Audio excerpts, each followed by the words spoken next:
What up guys, Shakiel Majouri here for Combat Culture, and it is safe to say that Khamzat Chimaev is the talk of the town. He is the guy in the MMA sphere right now. Some are on the hype train. They say that guy is a bona fide world champ in the making. There are others who say, slow your horses. We don't quite know what his ceiling is yet.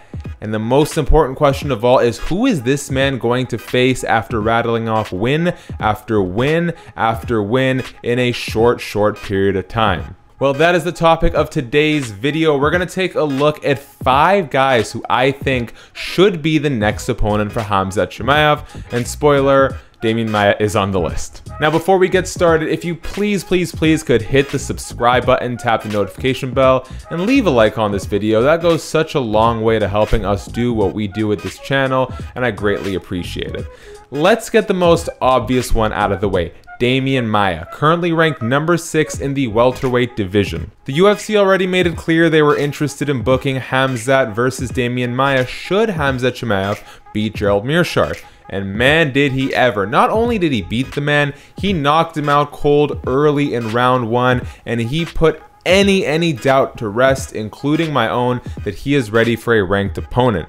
The question really is, how high of a ranked opponent do you want to give Khamzat, considering the fact he currently does not have a number next to his name? Now, for most of this list, you'll see that I'm kind of hesitant to give Khamzat a top 10 guy, and that is not so much because I don't think he deserves it, but more so because I think guys in the top 10 deserve to fight up, except for a couple of exceptions that we'll get to. I think Demian Maia is one of these exceptions. Now, I actually think it's a little bit of a stretch for Chimaev to be jumping all the way to number 6, especially when you consider that Maia's last loss is to Gilbert Burns, who will next challenge Kamaru Usman for the UFC welterweight title. That being said, it's just been talked about so much at this point that I'm kind of interested in seeing it. Plus, we know that Khamzat has great grappling, we know that he has tremendously powerful striking, but Demian Maia is the kind of guy that can get just about anyone to the ground, and that includes Khamzat Chimaev. If you look back at Demian Maia's fight against Gilbert Burns, he actually got Gilbert to the ground. The only thing was Gilbert is just as capable, if not more so, on the ground than he is on the feet. I think it would actually be probably one of the more dangerous fights for Khamzat on my list, but it's just been talked about so much, I'm kind of open to it at this point. The next guy I have here is number 9, Rafael dos Anjos. Yes, a former world champion and a huge scalp on Chimaev's record. Rafael dos Anjos is without a doubt the most well-rounded guy on my list, the kind of guy who can really test the upper limit of Khamzat's striking and grappling skills. Plus, he's kind of on a downswing right now. He's coming off of a loss to Michael Chiesa, and, you know, after fights against Colby Covington, etc., it's kind of safe to say that Rafael dos Anjos is no longer a credible world champion. And that's nothing against the man. He's had a phenomenal run. He's fought only the toughest guys in the business, but as he starts to wind down the career and starts hitting the last chapter, it'll be kind of interesting to see how he matches up with a young gun like Khamzat Chimaev. Now, depending on who Khamzat actually gets, this could be a great subsequent fight, but I think the UFC is ready to pull the trigger on this guy sooner rather than later, and Rafael dos Anjos would be a very credible test in all aspects of MMA and a real name to add to his hit list. Okay, number 3 at welterweight, Anthony Showtime Pettis. I think this is actually one of the easier fights for Khamzat. Anthony Pettis, again, a guy who is sort of on the back end of his career, has notably struggled with forward pressure and a wrestling-heavy approach, 2 things that Khamzat can definitely do. Anthony is coming off of that win against Donald Cowboy Cerrone, so, you know, for him, it might be a step back to fight someone who's unranked, but a lot of people think that Cowboy Cerrone deserved that decision, myself included. Anthony Pettis also recently lost to Carlos Diego Ferreira, so he seems open to taking fights that may not have the most name value. He is a gamer, he's always down, and except for maybe one exception on this list, I think he's the most high-profile name that Khamzat Chimaev could reasonably be matched up with. I would probably favor Khamzat in that fight. I just think it's a tough stylistic matchup for Anthony Showtime Pettis. Okay, and let's move on to the middleweight division. First person I have on my list is, again, a top 10 guy, number 9 ranked. You know, it's kind of funny because I said I'm not really super keen on giving him a top 10 guy, but like 60% of these are top 10 guys. whatever, I'm tired, it's late, and I kind of put this together last minute. Let's get back to it. So I think number 9, Chris Weidman, would be a big mismatch. I think Khamzat would win that fight very, very, very handedly. Now, again, no disrespect to Chris Weidman. There's just a couple things about Chris at this stage in his career that worry me. One, the chin is still suspect. He suffered knockout losses to Luke Rockhold, Yoel Romero, Jacare Souza, Dominic Reyes. You know, the list just kind of goes on and on at this point. Plus, he is coming off of that win against Omari Akhmedov, a top 15 guy in the middleweight division, but it was kind of a sloppy, messy disaster of a fight. And here's the thing that more than anything actually worries me. It's the way he's been going after Israel Adesanya on social media.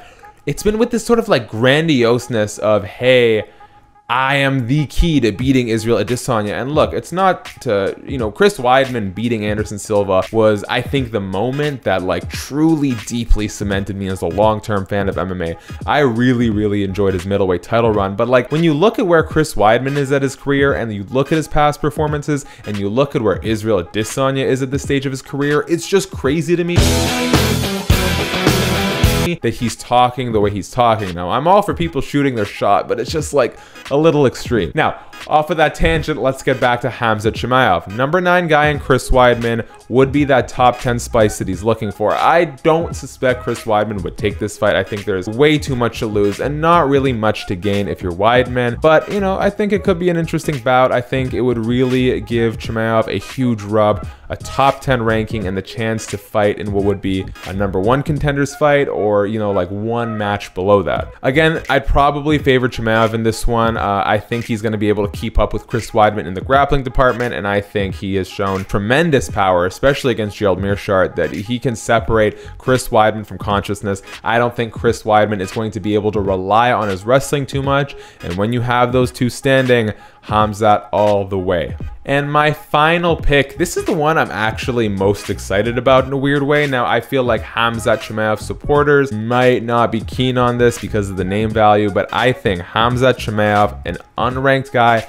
versus number 14 middleweight Marvin Vettori, would be a barn burner, fireworks of a fight. So you may notice that, especially back in the welterweight division, where I think Khamzat should stay for his, you know, title aspirations in the immediate future, I avoided mentioning guys like Vicente Luque, Jeff Neal. It's not that I don't think those guys are great matchups. In fact, if you sort of want to find a middle ground between ranking and name value and competition level, the likes of a Jeff Neal, Vicente Luque, those guys, Neil Magny, those guys make sense. My thing is, these are the young, hungry up-and-comers, next generation of the welterweight division, and they've won so many fights. Neil Magny, I can't even count how many fights he's won at this point. I think he's like close to or exceeded or tied GSP for most fights in the welterweight division. You have Vicente Luque, who has looked like an absolute madman against everyone but Stephen Wonderboy Thompson, and Jeff Neal needs to stop being a waiter and focus on fighting full-time, and he can't do that because people keep turning him down.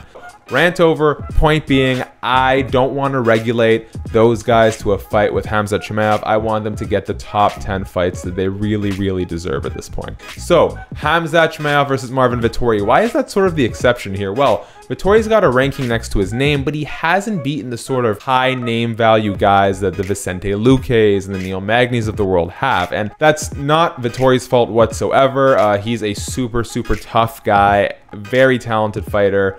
And I think people just don't want to fight him because there's not enough upside. So is the nature of UFC in 2020, and there are a lot of reasons for that we can get to in a separate video. Now, Marvin Vettori is a gamer. He's down to fight everyone, and he is mostly just frustrated with people falling out and not showing up, and I think Marvin Vettori would be super, super down to fight Khamzat Chimaev for 2 reasons. 1, extremely high name value, and 2, who the hell else is he going to get at this point? No one seems to want to fight the guy. Perhaps for Chimaev, it might be a little low in name value, but you can promise him a ranked position with a win there. So I actually think Marvin Vettori, Khamzat Chimaev has a lot of upside to it. It establishes a great new star for the future. Should Vettori win, he gets a great rub. Should Vettori lose, well, I don't think his name is all that familiar with the casual audience, so he doesn't take too much of a hit, and at least Khamzat gets the ranking. So that is all for my list. If I'm to rank these guys, I think Marvin Vettori has the most compelling elements for me. I think Rafael dos Anjos is the toughest in that. You know, let me do this. Let me rank them from like most challenging to least challenging. I'd say Rafael dos Anjos, I have a feeling, would be the most challenging of those fights. Marvin Vettori, Damian Maia, although those three are all super close, and then it's a steep drop to Anthony Pettis and Chris Weidman. And that is my list, the 5 guys I think Khamzat Chimaev should fight in his next outing. But hey, that's just one man's opinion, so let me know in the comment section, who do you guys think Khamzat Chimaev should fight next? Do you want to see him jump all the way to like a top 5 guy? And who do you think, you know, reasonably deserves a chance to fight Khamzat, and vice versa? If you like this video, the best way you can help our channel grow, again, hit like, subscribe, tap the notification bell. We really appreciate everything you guys are doing as we near 100,000 subscribers. Most importantly, stay safe, and we'll catch you next time.